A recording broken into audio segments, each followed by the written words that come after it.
Let me know, let me know. I can never be a soprano, but Aaliyah's voice was pretty in that aspect. Oh, and the lady that originally sung it as well. Anyway, I don't know why that song was on my mind, but it's Monday. Hello, hello, hello. It's me again. How are you guys? I am good. I didn't do anything this weekend.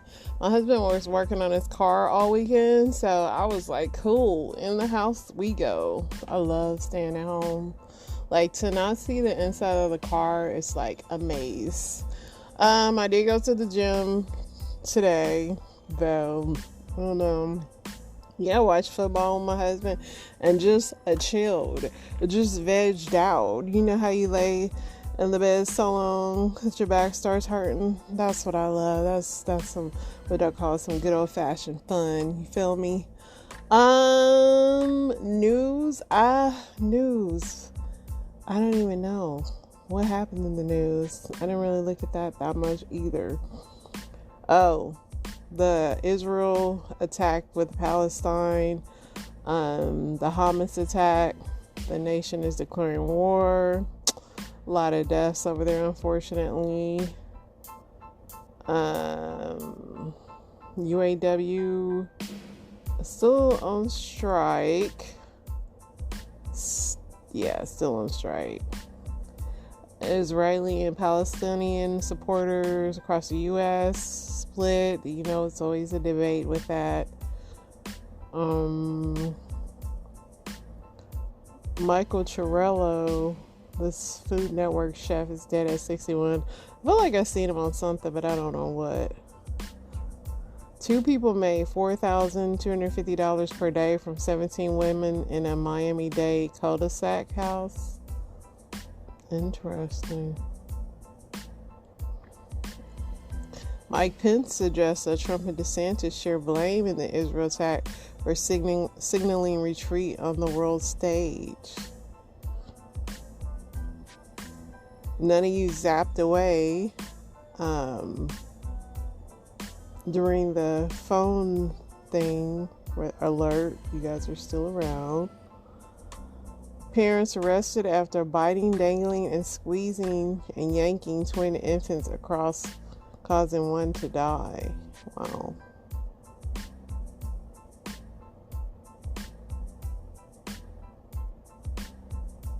And just a lot of talk about Israel, stuff like that. Let's get into these football scores. I know you guys are dying. I'm losing this week in my fantasy. Like, what a freaking joke. Freaking Lamar Jackson, man. Anyway, the 49ers beat the Cowboys 42-10. The Chiefs beat the Vikings 27-20, and they probably only mentioned Taylor Swift 4 times. I know it was hard, but they tried to refrain. It was hard for them. The Jaguars beat the Bills 25-20. Josh Allen, what happened to you, brother? Sheesh. The Patriots, Bill Belichick, and I hate to say this because I am not a Tom Brady fan, but y'all starting to make it seem like Tom Brady was the talent out there. But the Saints beat them 34-0, man. Colts beat the Titans 23-16. The Steelers beat the Ravens 17-10. Freaking Lamar Jackson. The Lions beat the Panthers 42-24. Man, I should have picked up the Lions quarterback. The Falcons beat the Texans 21-19. The Dolphins beat the Giants 31-16. The Bengals beat the Cardinals 34-20. The Eagles beat the Rams 23-14. The Jets beat the Broncos. Russell Wilson, he can't catch a break. 31-21. Chiefs beat the Vikings 27-20. Then 49ers beat the Cowboys 42-10. And then today, later on today, the Packers play the Raiders. So yeah, that freaking Russell Wilson, he keeps losing, man. He had like 1 win. I was so excited for him. He tried But he just didn't do it, my friend. He just didn't do it. Let's see what else is going on.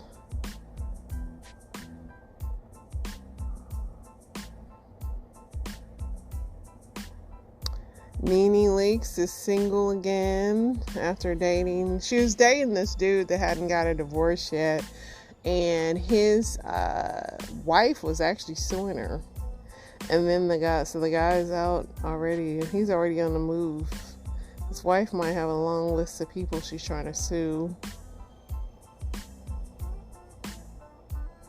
Somebody said, I used to think once I made 6 figures that my life would change. Then apartments started being $1,900 a month, right?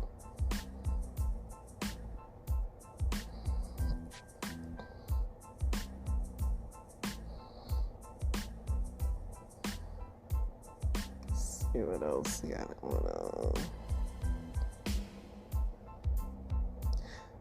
Taylor Swift rumored to be dating Travis Kelce, not in attendance for Sunday's game. Oh my goodness, she wasn't in Minnesota. How could you guys, are they broken up or what? Kelce did get hurt too, but then he came back and scored a touchdown. Yeah, they couldn't do it. Let's see.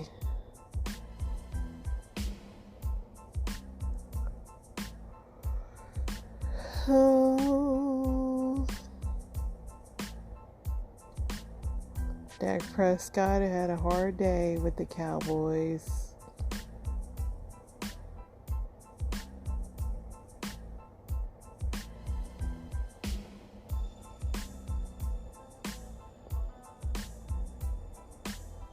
Travis Kelce should be about to retire. He's old enough to do so right soon.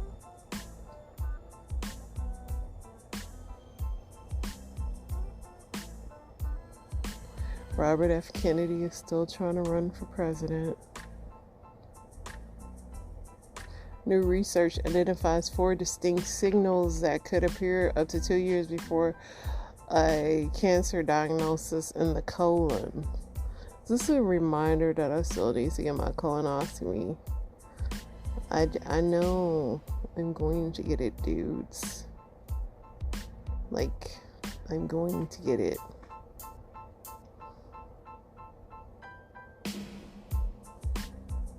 Can you believe 7-Elevens are still in business? Whoever owns them, chef's kiss.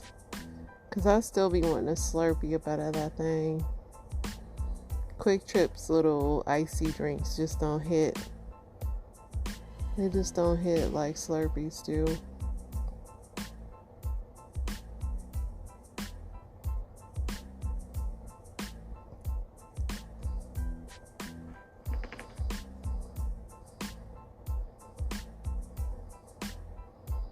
The Ring of Fire eclipse will appear in the skies over North, Central, and South America on October 14th, creating a singular spectacle for those in its path and a rare opportunity for scientists. So, if you are in that area, you will be able to see the Ring of Fire.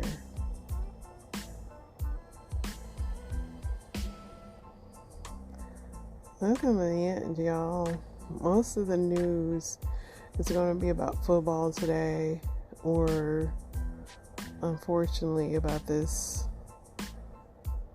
Israel-Palestine thing. Unfortunate stuff that's going on there. Me and my husband's anniversary is in January, so we were looking at where to go to travel, the warmest beaches around. And I had to decide, Costa Rica, it's pretty, but it's a lot of jungle, which when you're dealing with my husband, he's going to find every spider, every creepy crawly there is known to man, and he's going to be like, look babe, look at this, and there's waterfalls and there's a volcano, which I think is really pretty. But if I wasn't married to this person that likes to find every gross spider thing around the world, I would go there. So I think I'm going to settle for somewhere that is also nice with blue water, with no, I mean, there's going to be bugs, but not as crazy as the ones he tries to find to pick up. So that's my new thing. We're getting ready for our anniversary. We always go away on our anniversary. We normally go away every year, but we just moved and everything like that. So we really didn't get to go in the summer. We did go last January to Aruba, which was very nice. And he wanted to go back there, but I was like, I'm like a one and done. I liked Aruba a lot. It was nice, but I don't really know what else we could do there. We explored so much of that place, and we had a car, so we did a lot. I mean, I think it's time to move on from Aruba. I think it's time to check something else out. And we've been to Mexico a million times, so I'll let you guys know what we decide on. Men of Reddit, what's the weirdest thing a girl said to you after sex? This should be interesting. I got your baby swimming inside of me now.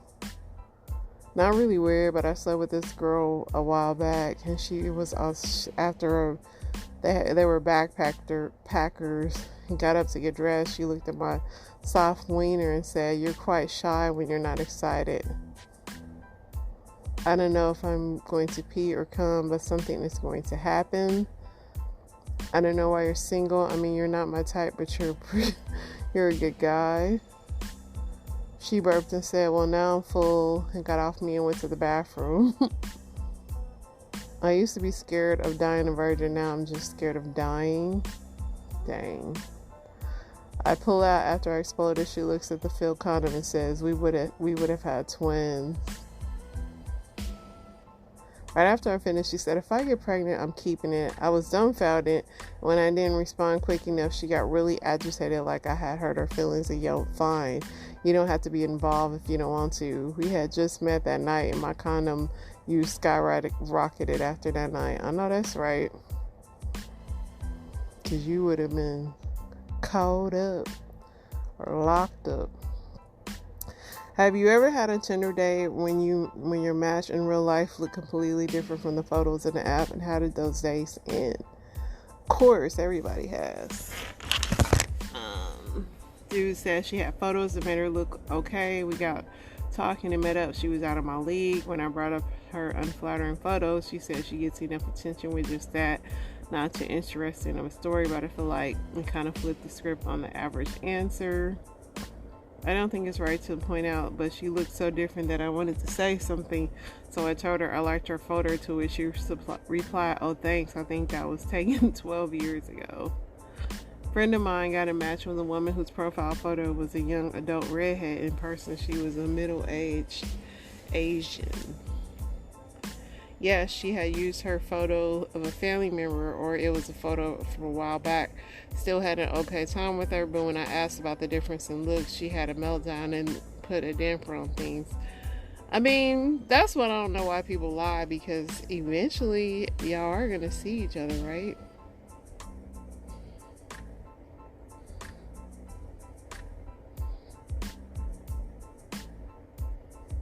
Let's see what else we got here. See what the women folk are talking about. What do you think is the main reason men have issues with high body counts? I personally don't know, because women they're not really honest about that. I mean, unless it's just literally a virgin. A woman is going to claim more. I don't know why, like, y'all men are so invested in it. It's just, you really think you'd have to literally hook somebody up to a lie detector test to get them to tell you. It's the most silliest thing that these men are obsessed with it. Most of the time, it seems to be because of insecurities, fearing a past partner outperformed them or had a bigger penis, fear women will still yearn for the past partner, only settle with them, also the fear of STIs. I mean, shoot, that's why you you should get like STD tests and stuff. Still doesn't not negate either way. It's just kind of silly.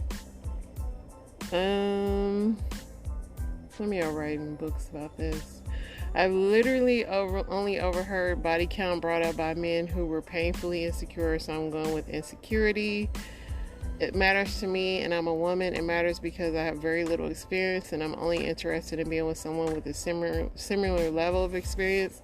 Most people I see asking seem to be low on the thing, so I assume it's coming from a familiar place. If a man with a lot of experience is only interested in women with little or no experience, that would be creepy. Honestly, like, even if a man has a lot of experience, he still might suck. Like, and then when you're with people, everybody's completely different. You don't have the same sexual experiences with different people. I mean, if not, you're doing something wrong. And you're like, it's just, I mean, y'all don't have the same, everything's different. So, I don't know, the obsession with that's crazy. Like, get an STD test, take an HIV test, make sure all those things are great. But this body count thing is kind of stupid. Because nobody's being truthful with each other, men or women. Other men tell men to care, not a woman. Jealous because they could never get as many women as their women can get dudes. Some men with high body counts hate themselves and project that hate onto women with higher counts. Some dudes with low counts are afraid that women with high counts will judge their performance and find them lacking. Yeah, there's that. I mean, me and my husband have had this discussion, and like I told him, women aren't going to be honest about it, so why ask? It's just stupid. It's a stupid question. If you want to be safe, then freaking get tested. You should be getting tested anyway. Anyway, let me get into these story times so I don't lie. Ever had to fight one of y'all friends before? I never ever wanted to ever have to fight one of my friends, y'all, and I had to fight my best friend. Story time. So it was around Christmas time, and me and my best friend said, we finna go out, we finna turn up. We went to a Christmas party, and then after the Christmas party was over by like 12 o'clock. We didn't want the shit to end, so I had called at one of my homies. I said, what you doing tonight? He like, I don't know, shit, turn up, let's go get drunk. We had already been so drunk at the Christmas party because it was an open bar. And y'all know how that open bar shit is. If it's an open bar, we gonna get faded, okay? One thing about me, this girl don't know her limit, so I'm gonna keep drinking and keep drinking. So she said, you know what? Let's go get another bottle. At this point, we taking shots back to back, like counting them, trying to do a little TikTok trend, like shot number 1, shot number 2. We on shot 14, and we still ain't got to the second turn up yet. Don't do that, because honestly, I don't even know how we made it there. We get there, they offering us shots. We drinking, turn up, just having a good old time. So we go to one bar, then we get to the second bar. Now we at the third bar. So we chilling, we spread apart. She go do her thing, I'm doing my thing. And all of a sudden, the lights come on in the bar. And I'm looking around, and I just hear a whole lot of chaos happening from somewhere. And as I'm looking, I'm seeing that the chaos is happening over there by the bathroom. And I'm looking for my best friend, and I'm thinking, where is my best friend? Where is my best friend? I hope that ain't my best friend that's in there arguing. And I go towards the bathroom, and lo and behold, it's my best friend arguing with 5 bitches and 2 niggas. So the bouncers at the front of the bathroom stopping them from getting into my best friend. And all I hear them keep saying is, tell that bitch to come out, tell that bitch to come out. I go inside, I'm asking my best friend, I'm like, what's going on? Mind you, she's a non-confrontational person. She never been in a fight in her life except one time in middle school. So this is shocking to me. So I go in, I tell her, I said, what happened? Them bitches coming. They coming. I'm like, tell me what happened. Tell me what happened. She could not tell me what happened. I'm going to leave a lot of details out because I don't want to have to make a part 2. So eventually I get tired of keep asking her what happened, and she just keeps saying, no, bitches got me fucked up. Let me out, let me out. So I'm like, you're fucked up and you're embarrassing yourself. She's like, embarrassing myself? And y'all, don't come for me for telling my best friend that, because she wouldn't tell me what these people did. And the next time when I end up talking to her, she didn't even know what these people did. She's like, you embarrassing? I'm embarrassing? What you mean embarrassing? Embarrassing? What do you mean? It's 7 bitches and 2 niggas out there trying to grab you, girl, and you ain't telling me what they did. I'm not finna get jumped out. East side bitches on the side of Detroit. Do I look like I want to get jumped out? Anyways, so I didn't say nothing. I'm just like, you're embarrassing, friend. Like, chill out. You're doing too much. I'm doing too much. She going off. She doing her big one. The dude that we with ended up coming in there and like, come on, let's go. Let's fuck this club. Let's go to another one.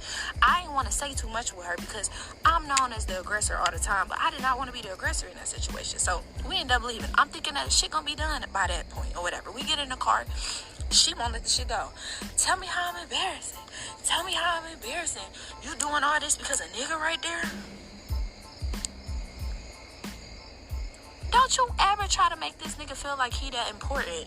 We don't do that. You know what I'm saying? That threw me off guard. So I'm like, girl, you tripping. You doing too much. Like, don't ever even try to ever play me. I don't even like no nigga getting no big head thinking he even doing something like that for real. Because it was never about the nigga. It's about the part that you really trying to go out there and fight all them people. We ain't gonna win, friend. We not gonna win. Let's just sneak out the bag, okay? Which we did. So anyways, we can pull up to the next club or whatever. And we still going, well, I'm letting her do her big one. And I'm like, you doing too much? Shut the fuck up. I can't take it no more. She jumps out of her car on the east side of Detroit. But I'm still spinning, y'all. I still took all them shots too, y'all. I'm not in my right mind either. So I tell the nigga, go get her. Go get her. I can't leave her over here on Fecal. We don't know what could go down over here. Anything could happen.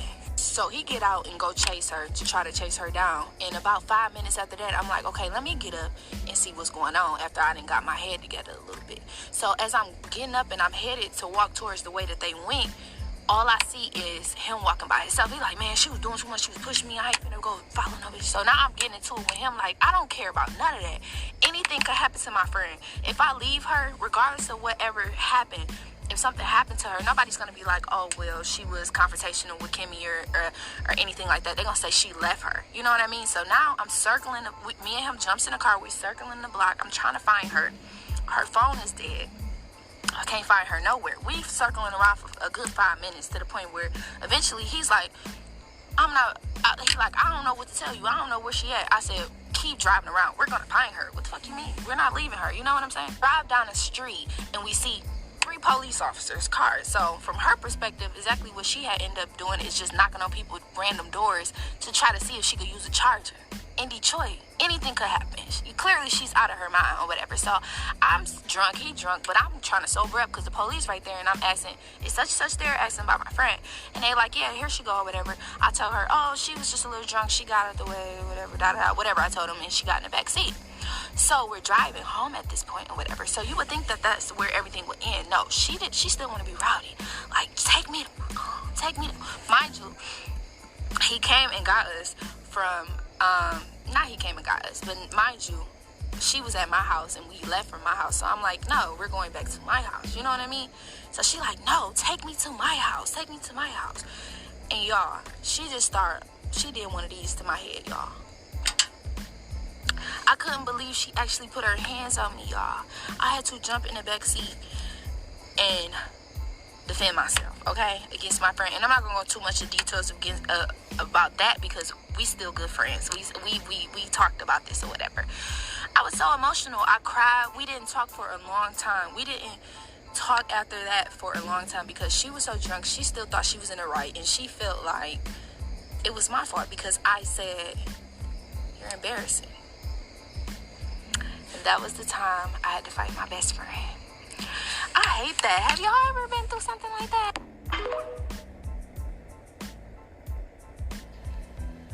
That's crazy, but I know if you get me into a fight, I'm gonna want to fight you too.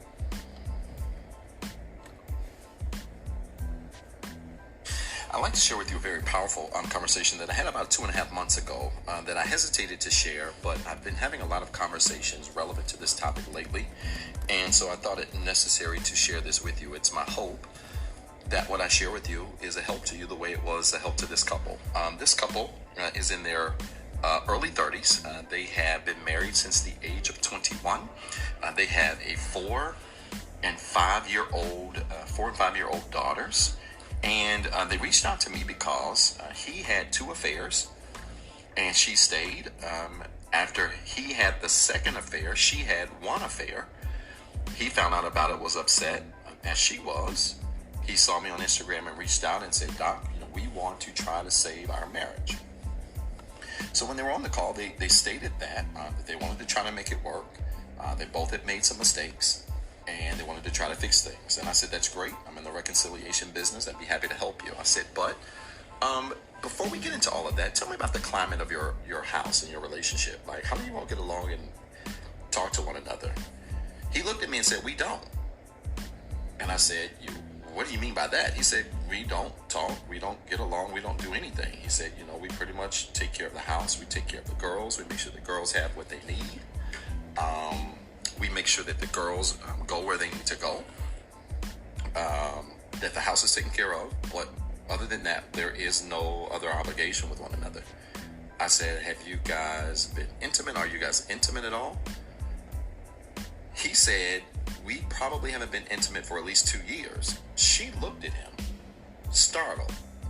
And I said to her, well, what's that about? She said, no, we haven't been intimate for almost 4 years. He said, well, we've been intimate. Yes, we have. We've done the do. Can't say the word. And she said, no, we haven't been intimate for 4 years. I said, sir, do you understand what she's trying to say to you? He said, no, I'm confused. I said, I did a video on this. Women see intimacy as something that happens from the neck up. Men see something as intimacy that happens from the neck down, all the way down. I said, so she could physically engage with you, but that doesn't count as intimacy. She did it out of obligation. And I said, I want you to remember that word. He said, got it. So I said to them, I said to him first, I said, do you love or think your wife loves you? He said, yeah, resoundingly. I said, why do you say? He said, well, she takes care of me. She takes care of the children. She really is does a great job of taking care of the home and the marriage. And in terms of our family structure and the things that we need around the home, she also works full time. So she balances all of that well. I can't complain about the type of wife she is in the context of, her duties as a wife. I looked at her. I said, do you think your husband loves you? She said, yes, sir, I do. Actually, yes, he had 2 affairs, but he's a great provider. He's a great father. He takes care of the children. He takes care of me. There's nothing I really ever need. He's always been a great provider and very responsible in that regard. So I do think he loves me. I don't think he would do all of that if he didn't. I said, okay. So do you all know anybody who's ever been in prison? They look almost confused as to why I'm even asking that question. They were kind of like, no. I said, well, I have. Does the prison care about its prisoners? They both said, no, there's no way. No, they don't care about its prisoners. Like, the prison doesn't care about its prisoners. He even went off on this tangent and saying, the system is set up, to do this to the prisoners and do that to the prisoners. I let him, have his talk. But I said, when he finished, I said, the prison does care about its prisoners, and I'll prove it. I have friends who've been in prison. I said, number one, how many meals a day do they get? They said, probably 2 or 3. I said, they get 3. I said, now, is it Ruth's Chris? They said, of course not. I said, no. I've seen pictures of the food. It's something you don't want to behold. But do they get to eat? They said, yes. I said, great. I said, do they have a place to stay? They said, yes. I said, right. They have a cell, right? And they get their own cot. They get to sleep in that, right? Yeah. I said, do they get to shower? I said, yeah. I said, yeah, they get to shower every single day. I said, do they get a chance to earn money?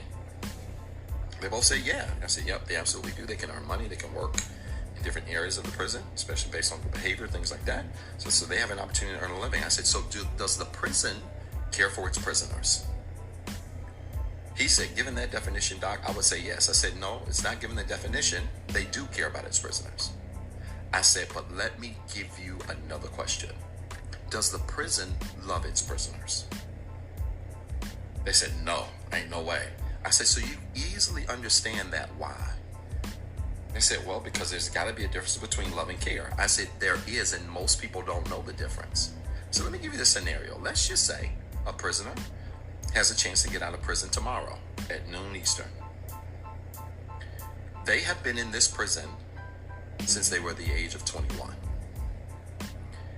And here they are now in their mid-30s with the opportunity to get out of prison. And so the warden comes to them and says, hey, at 11 o'clock, an hour before release, listen, we need to get you out of here. We need to take you to booking. We need to get you your things. We need to process some paperwork.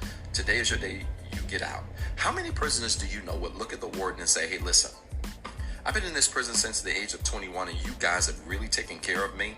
And so I want to extend my stay by 5 years. They both started laughing. They said probably nobody. I said there's no probably to it. Nobody in the history of prison has ever asked for an extended stay. Why? They said because they're in prison and they're getting the bare minimum. I said, oh really? I said, so we know they're getting the bare minimum. We know the prison doesn't love them, but we have also proven that the prison cares for them. Is that correct? They said, yeah. I said, please understand this about your marriage. Prisons care out of obligation. And when your spouse becomes your roommate, you start caring out of obligation.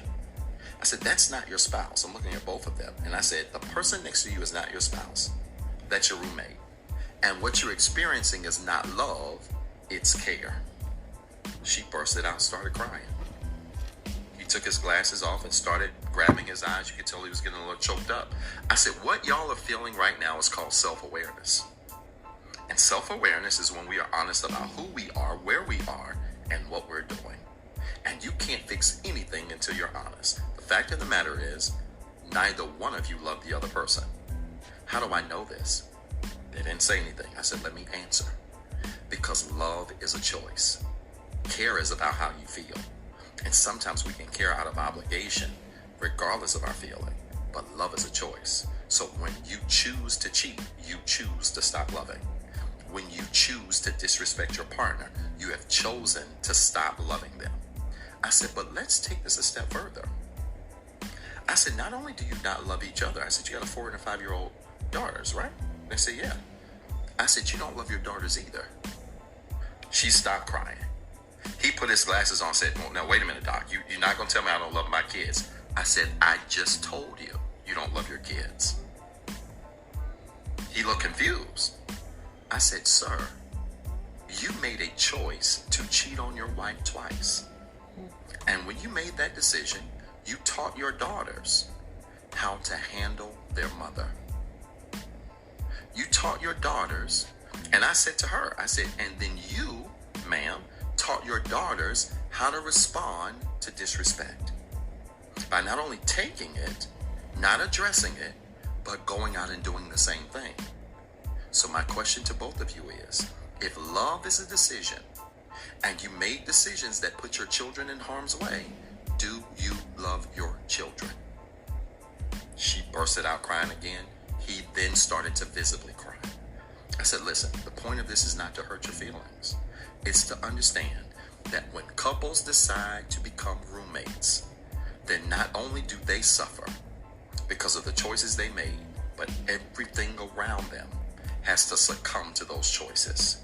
You can fix this marriage, but you've got to have the self-awareness to realize that you both didn't love each other for the last couple of years. When you make that admission, now you can start from ground zero. When we reach self-awareness, the bottom, we can build from that with honesty and truth. Reset our values, reset our boundaries, and learn how to not only live, but how to treat the other person.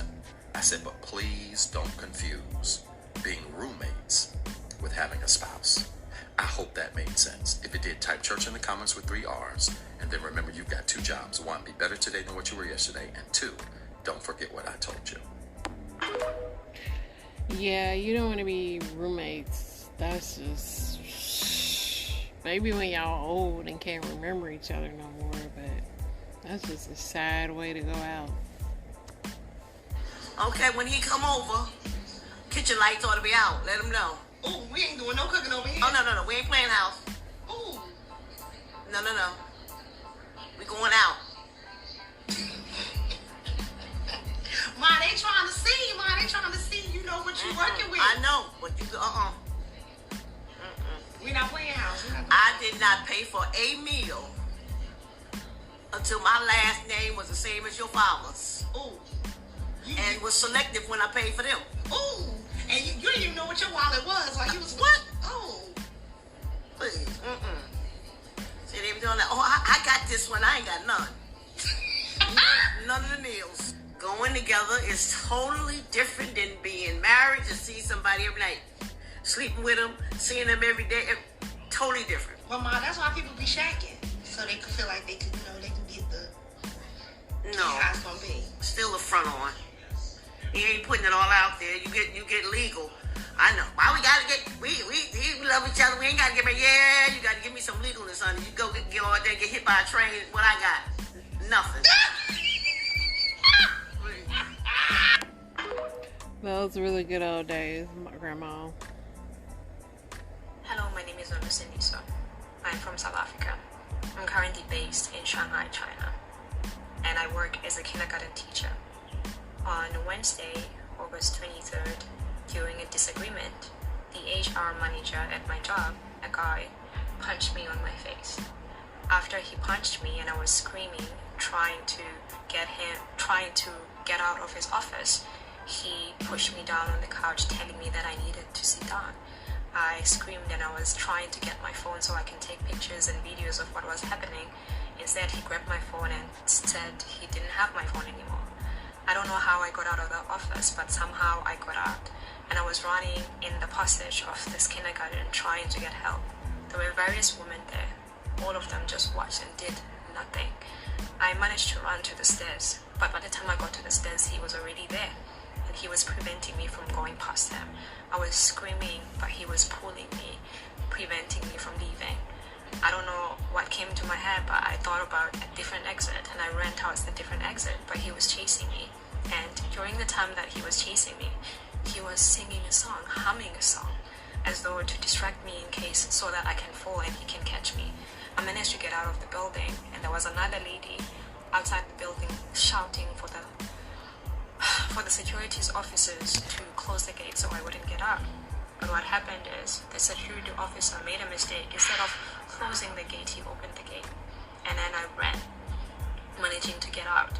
By the time I got out, I had no shoes on, no socks on. They had taken my phone. I had no bag on. It was just me and nothing on my hands.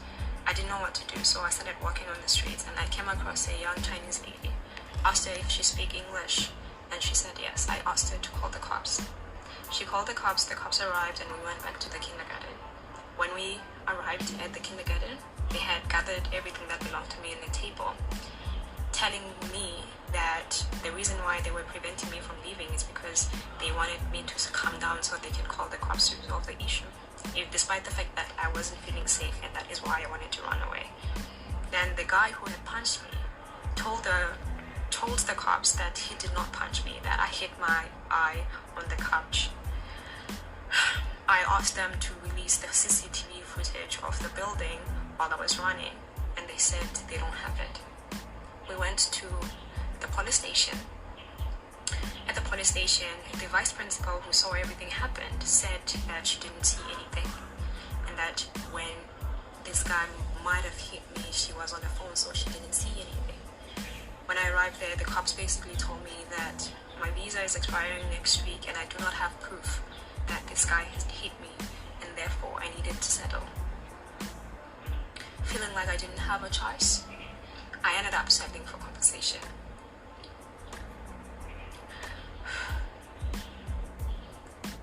I'm making this video because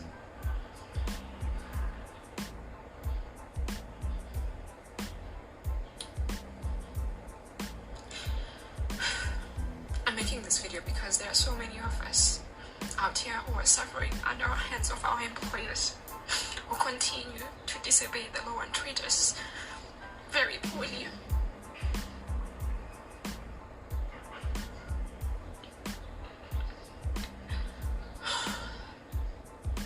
And I'm also making this video because I feel very powerless in this situation. They told me that if I talk to anybody or go to the media about the situation, then they would sue me and I would have to go to jail or get deported. They also threatened to put me on some teachers' blacklist in China so that I would never get a job in China. They also refused to give me any documents that would allow me to work anywhere else in China during this moment. But I'm not okay with just keeping quiet and pretending like this is okay and nothing happened.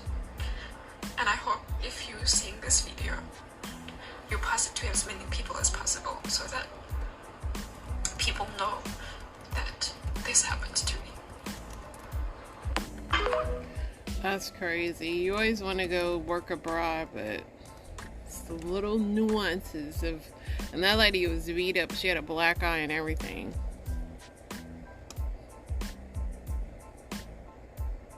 So I went in for surgery to have the fibroids removed, and when I finally woke up, I had learned that they had to remove my uterus and also my fallopian tubes, but left my ovaries. So now I no longer have my womanly organs to carry a baby.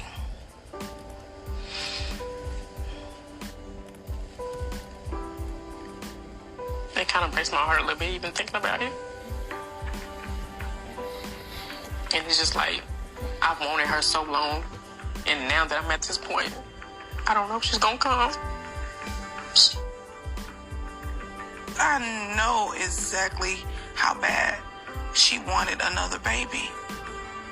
And that's when I said, look, I will carry the baby for you. We cried and cried until we couldn't cry no more. And I was like, girl, you're not finna carry no baby for me. She was like, I'm gonna carry this baby for you. And she has kept her word. I know that she'll do it for me.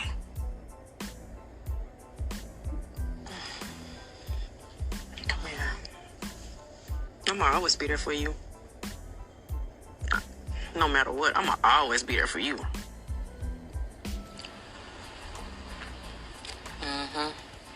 Okay, I'm ready to tell him. All right, let's do it. All right, you ready? No. Tonight, I'm telling Demetrius that I have agreed to be a surrogate for my sister. I'm so nervous. I've been with Demetrius for 20 years. We're not technically married, but we're common law married. But that's my husband. That's my husband. I already know his reaction. I know him. He's going to be livid. Yeah. What's wrong?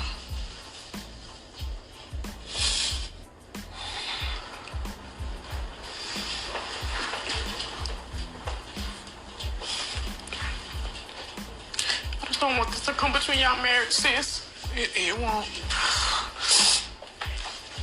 If the shoe is on the other foot, and it was somebody in his family, he'll do it. He would do it. Sis, it's different because I'm not your blood, sis. Blood do not define family. Let's get that clear. If he loved me, he'll stick beside me. This is a lot, sis. It's a lot. It's a lot. You okay, Brittany? It's It's okay. a lot. It's okay, Biscuit. It's okay. I promise. I promise. I promise. I mean, as bad as I want her, sis, I don't want you to lose your family on behind it. I'm not gonna lose my family. My kids love me. Demetrius loved me. He's gonna have to accept it.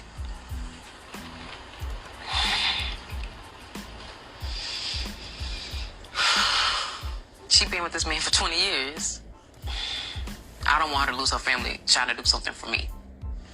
It's happening. Okay. Is the food good? Yes, ma'am. It's good, y'all? You said it's smacking. On me, it's smacking. How it taste? It's good. It's good. Me and Ashley got something to talk to y'all about.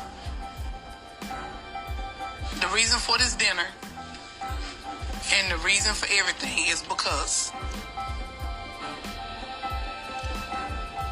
I have decided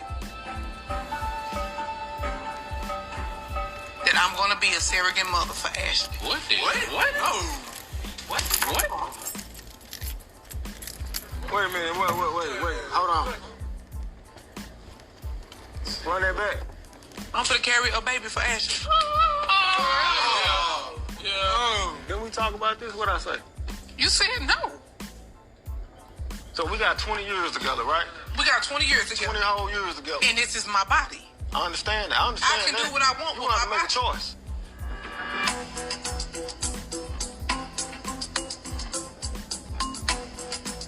what is going on. The past 30 days has been absolutely wild. Life definitely has been life. Well, I'm carrying my sister, baby. Child, one thing about TLC, they gonna give you the crazy shows. Do y'all remember when it actually used to be the Learning Channel? They need to completely change it to something else, but I think it's admirable for her to carry her sister's baby. I don't know if I could do that, bro. I've been there, done that, but I think that's very admirable to do something like that. But you probably need to tell your husband, you know, that's a big sacrifice, because that's kind of on you. That's taking like a lot out of your family and all that. I mean, but I think it's a beautiful thing to do also, but it's very dangerous. Having a baby is very, I mean, it's definitely, you know, it's a big thing. So kudos to her, and kudos to y'all for riding with me. We'll be back tomorrow. Y'all know I got so many more story times, but not enough to fit on this. We'll be back.